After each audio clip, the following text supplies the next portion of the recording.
Similar fashion as game two, where you're in the lead and things happen. How do you handle that as a team? It's tough. It's tough, man. You know, some unfortunate circumstances. Getting hurt. You know, not having to leave the game per se, but just threw off his natural rotation, his normal rotation. They make that run. You know, we've already challenged the call early in the game. We're trying to hang on to timeouts just in case we need to challenge again. We may have an extra. And, you know, it's one of those games, man. It's a hell of a team.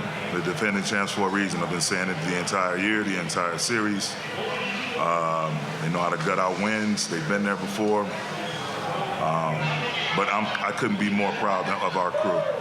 Despite anything that happened, obviously the series didn't go in our favor, didn't start out the way we wanted it to, but to win that one at home, fight tooth and nail to try to get this one, our guys showed a lot of guts, a lot of character, and their resilience to continue to fight. But, you know, the intangibles, they got us again. You know, we missed some free throws, gave up some second chance points late. It is what it is. You just got to learn from it, grow from it, be better mentally, spiritually, and physically. How do you square this last year and change, you know, where you make the push out of the All-Star break, you get to the conference finals, of course, lose to Denver, then this year, up and down, but you make the push late, and then to have it kind of end in similar fashion like this? How do you put all that together? It's tough, man. You know, the completion of my second year in this seat, it's a lot, you know, just from the way the year started last year to us getting to the deadline, making the moves we made, trying to make a push on the fly, which we were able to do. Fell short to the champs, same team. You know, try to maintain our core, some continuity in the summer, which we were able to do, and then, you know, the injury bug hit us, and it just seemed like it wouldn't get off of us there for the first third, maybe half of the season. And, you know, once we start hitting rhythms, it seemed like every time we hit a rhythm, a key piece would fall out of the lineup. But it is what it is, man. I'm not going to feel sorry for myself or ourselves. It's an unbelievable franchise to represent. Couldn't ask for a better governor, a better president of ops than Rob Pelinka, you know, Jeannie Buss. But I've seen a lot in my first 2 years in this seat. So I'll continue to work, get better, and control what I can control. Darvin, you mentioned AD getting injured, and from training camp, he talked about wanting to play in all 82 games, and that was a thing that I think of the Milwaukee game in March, where he gets a similar stinger and plays through it. What can you say about just him, you know, taking it seriously all year and having, you know, playing his best basketball this season, arguably in the playoffs, and then also playing it through that, even though his arm was kind of just dangling there for most of the second half? Just trying to battle through and be there for his team. That's it. You know, the time he put into his body this past off season in particular. And you mentioned it, all of the regular season games he played. I think it may be the most he's played in some time or ever, maybe. I don't know. But just him being the type of person he is, wanting to be there for his group and to do whatever is asked of him. And he represented that the entire season. You know, the time he put into his body this past off season in particular.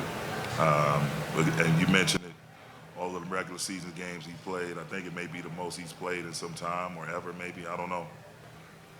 But just him being the type of person he is, wanting to be there for his group and to do whatever is asked of him. And he represented that the entire season. Darvin, after Murray hit the shot with like 4.5 seconds or so to go, what was I guess, you know, it's a scramble. What was the thinking on your end? And I'm unclear. Did you guys have a timeout? No, we did not have a timeout. Got it. So it was just a scramble play, or, you know, I guess, I don't even know if Torian's attempts would have counted. Just you walk us through what you saw in that final sequence? I mean, try to rush it up the floor, try to get into striking distance, and, you know, TP try to get a good look.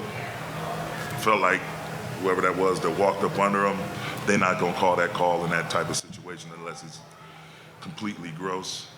But, you know, we tried to get a look up and just didn't work out. And just as you look back at the year, and obviously coming off the Western Conference Finals a year ago, and there were times, you know, you guys were one of the better teams in the league, this year, weren't able to put it together. What would you point your finger to moving forward that this group needs to get to where it wants to be? Stay healthy. Stay healthy.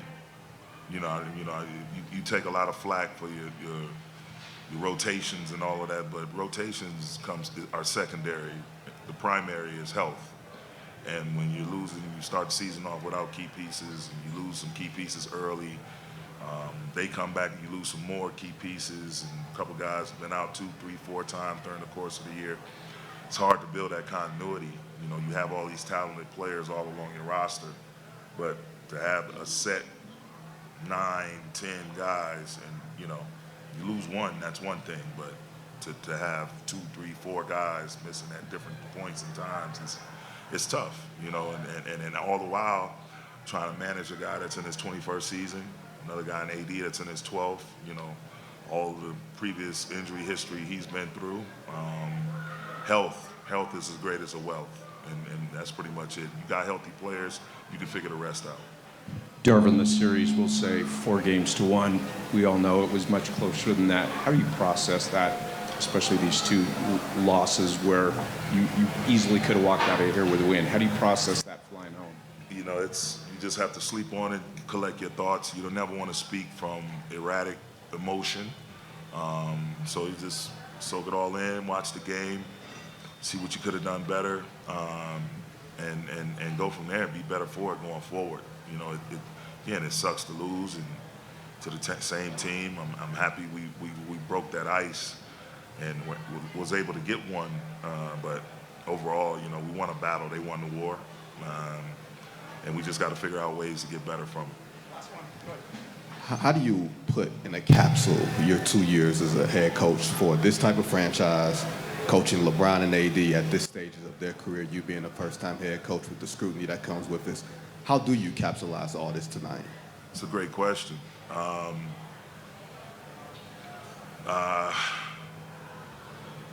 It's tough. My mind's all over the place right now, so that's a great question. But maybe at some point later on, I'll give you an answer. It's been a hell of a 2 years, though. I tell you that. Sitting in this seat, it's been a hell of a 2 years. A lot of good things that got done, but ultimately, you want to win that ultimate prize. I know what that feels like. I had that feeling a couple of times. So you want to do everything in your power to prevent to continue to feel this feeling we're feeling now, the feeling of